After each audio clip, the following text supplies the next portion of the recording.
Good morning students. BSc BEd की second year की class में आपका स्वागत है। आज अपने कल जो टॉपिक चल रहा था केंद्रक, उसके आगे का पार्ट करते हैं। अपने केंद्रक के बारे में चल रहा था बच्चों कि केंद्रक का आवरण के कार्य क्या क्या है, केंद्र के आवरण के क्या क्या कार्य है। तो केंद्रक के आवरण के बारे में, कार्य के बारे में समझने से पहले आपको केंद्र के आवरण की संरचना को समझना पड़ेगा। मैंने आपको कल भी इसकी संरचना के बारे में बताया था कि इसके कार्य बताने से पहले मैं ये आपको बता दूं, केंद्र की संरचना इस प्रकार की होती है। केंद्र की संरचना इस प्रकार की होती है।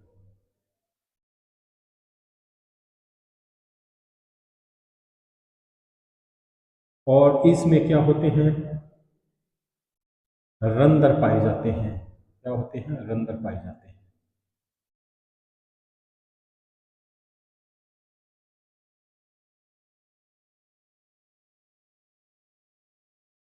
इस प्रकार की एक दोहरी झिल्ली होती है। तो सबसे पहले कार्य आता है केंद्र को एक निश्चित आकार प्रदान करना।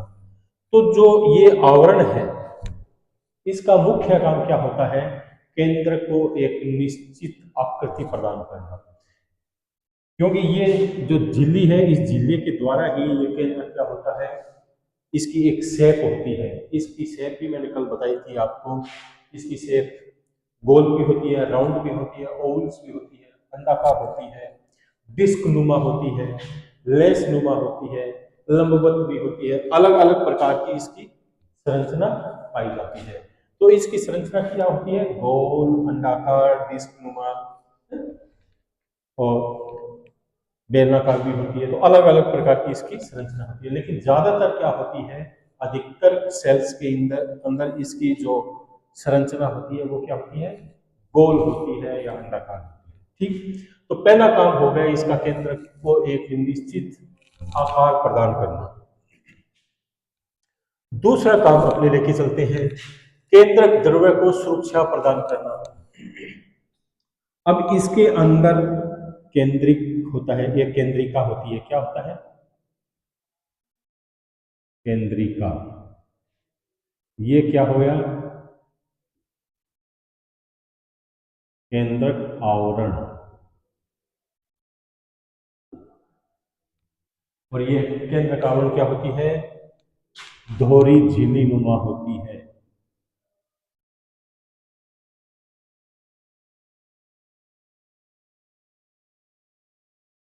दोहरी झिल्ली नुमा,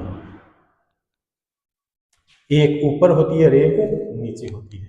तो इसका जो दूसरा कार्य होता है वो इसके अंदर जो केंद्रक द्रव्य पाया जाता है, केंद्रक द्रव्य पाया जाता है इसके अंदर।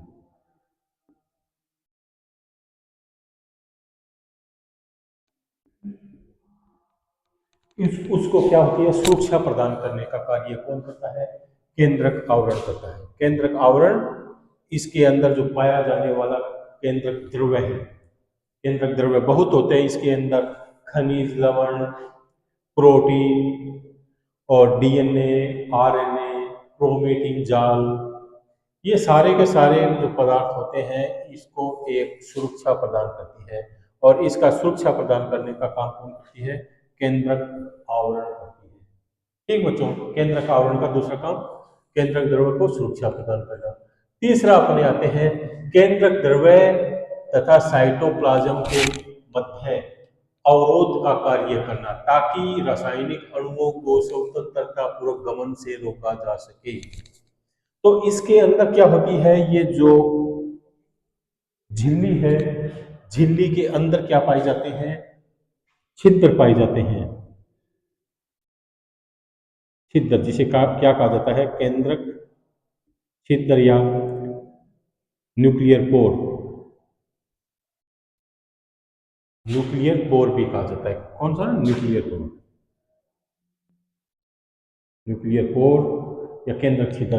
अब इन छिद्रों के द्वारा कोई भी पदार्थ अपनी मर्जी से न तो बाहर जा सकता है और न बाहर से अंदर आ सकता है। तो इसके स्वतंत्रता पूर्वक रासायनिक गमन के ऊपर क्या होता है, एक रोक लगाने का काम कौन करता है? केंद्रक आवरण करता है। अब इसके जो बाहर होंगे ना, ये सेल के अंदर, तो सेल का मटेरियल अंदर नहीं जा सकता और नहीं अंदर का पदार्थ बाहर आ सकता है। तो इस पर रोक लगाने का काम कौन करता है? एक अवरोधक का काम करती है। ये अवरोधक का काम कौन करता है? केंद्रक आवरण के द्वारा किया जा सकता है, ताकि रासायनिक अणु न तो बाहर से अंदर आ सकते हैं, न अंदर से बाहर जा सकते हैं। ये अपने 3 पॉइंट हो गए। चौथा पॉइंट है केंद्रक द्रव्य व कोशिका द्रव्य पारस्परिक क्रियाओं में सक्रिय भाग लेना। केंद्रक द्रव्य व कोशिका द्रव्य में पारस्परिक क्रिया में सक्रिय भाग लेना। अब कोई भी केंद्रक द्रव्य या कोशिका द्रव्य अंदर या बाहर जाता है तो उसमें सक्रिय भाग कौन लेता है? केंद्रक आवरण लेता है। तो केंद्रक आवरण का चौथा काम हो गया कि कोशिका द्रव्य व केंद्रक द्रव्य के बीच में सक्रिय आवागमन के लिए सक्रिय भाग लेना, पारस्परिक क्रियाओं में भाग लेना। ये चौथा पॉइंट हो गया। पांचवा है सक्रिय अभिगमन। सक्रिय अभिगमन में क्या होता है बच्चों कि छोटे अणु तो क्या होते हैं, इसके द्वारा जो केंद्रक छिद्र होते हैं इसके द्वारा आवागमन किया जा सकता है, लेकिन जो बड़े अणु होते हैं ना, वो इन छिद्रों के द्वारा नहीं जा सकते हैं। तो इनको बाहर निकालने का काम किसका होता है? ये जो केंद्रक आवरण होता है ये किससे जुड़ी रहती है? मैंने कल भी बताया था आपको कि ये जुड़ी रहती है ईआर से, एंडोप्लाज्मिक रेटिकुलम से। तो एंडोप्लाज्मिक रेटिकुलम के द्वारा भी पदार्थों को बाहर निकाला जाता है, बाहर की तरफ भेजा जाता है।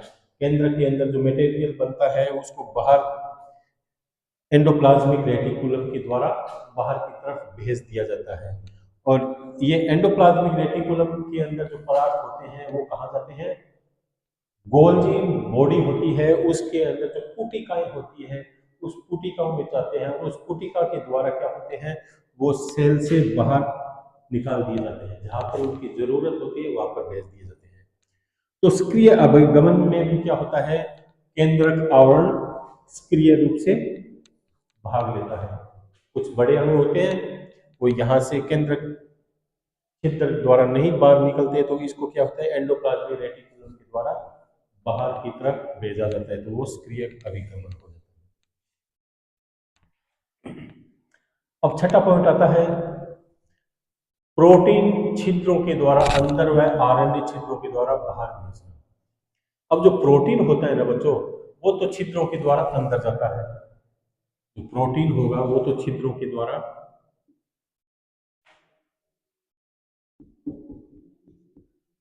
प्रोटीन होता है वो तो छिद्रों के द्वारा अंदर भेजा जाता है।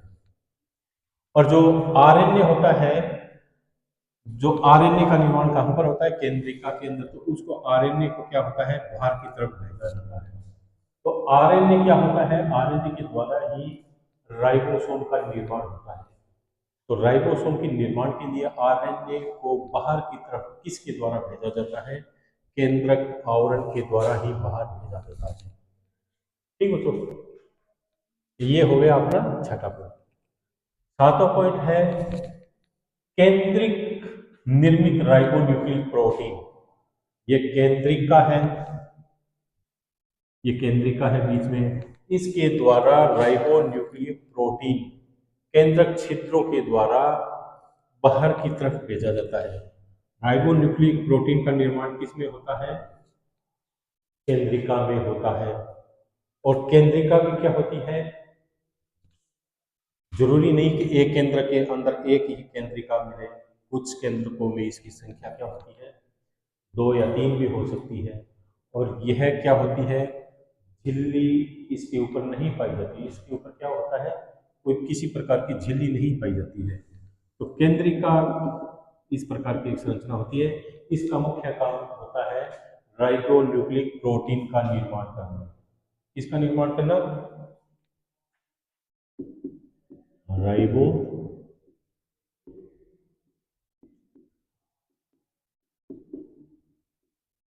राइबोन्यूक्लिक प्रोटीन का निर्माण करना।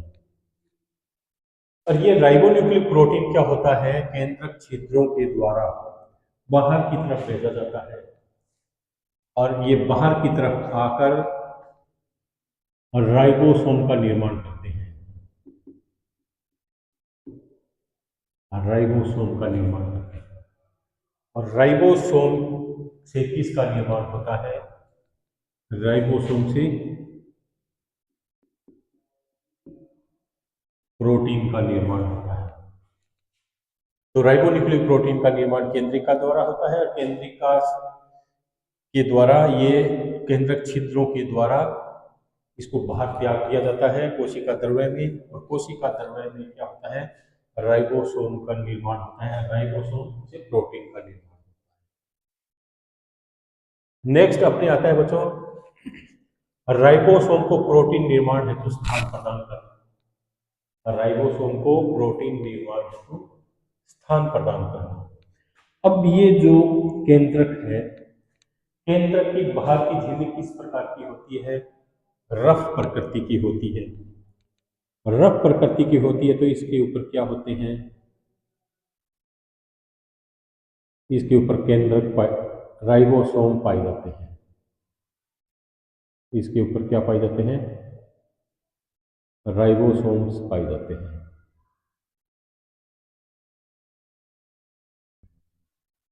इस प्रकार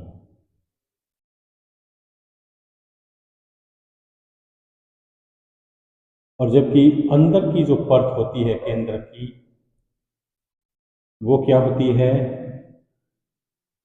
चीकनी होती है। और चीकनी होने के कारण क्या होता है, इसके ऊपर राइबोसोम नहीं पाई जाती है। तो बच्चों जो केंद्र की जो बाहर की परत होती है वो कौन किस प्रकृति की होती है, केंद्र की बाहर की परत, जबकि बाहर की परत रफ होती है, जिस पर क्या लगे रहते हैं, जिस पर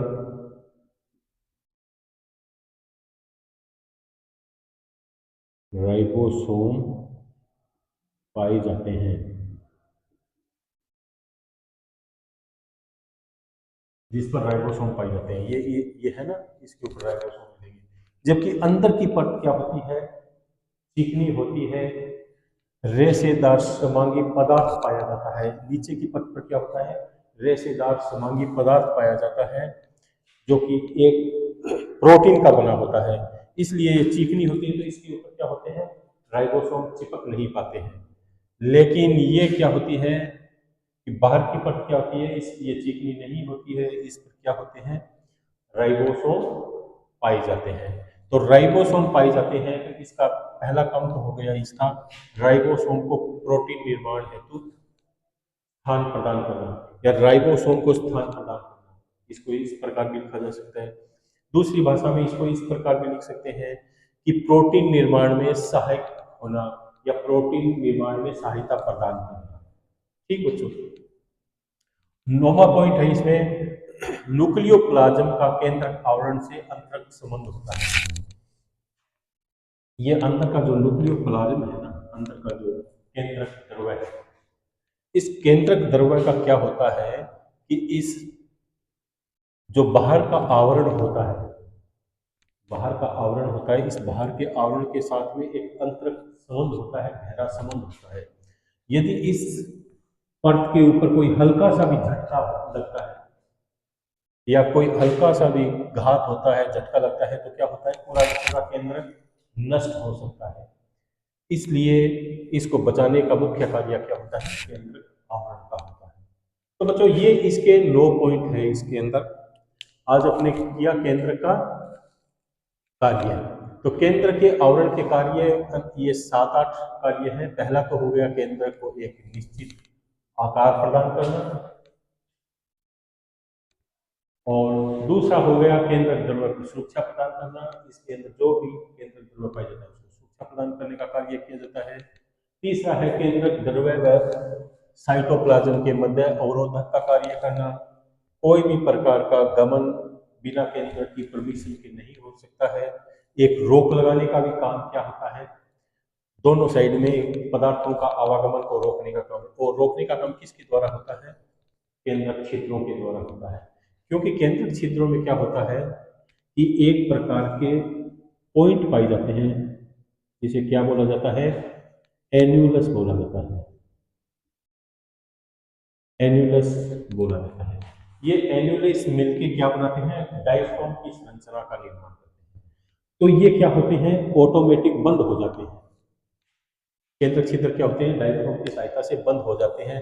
बंद होने के बाद में क्या होता है कि कोई भी चीज न तो बाहर वाली चीज अंदर आ सकती है और न ही अंदर वाली चीज बाहर जा सकती है।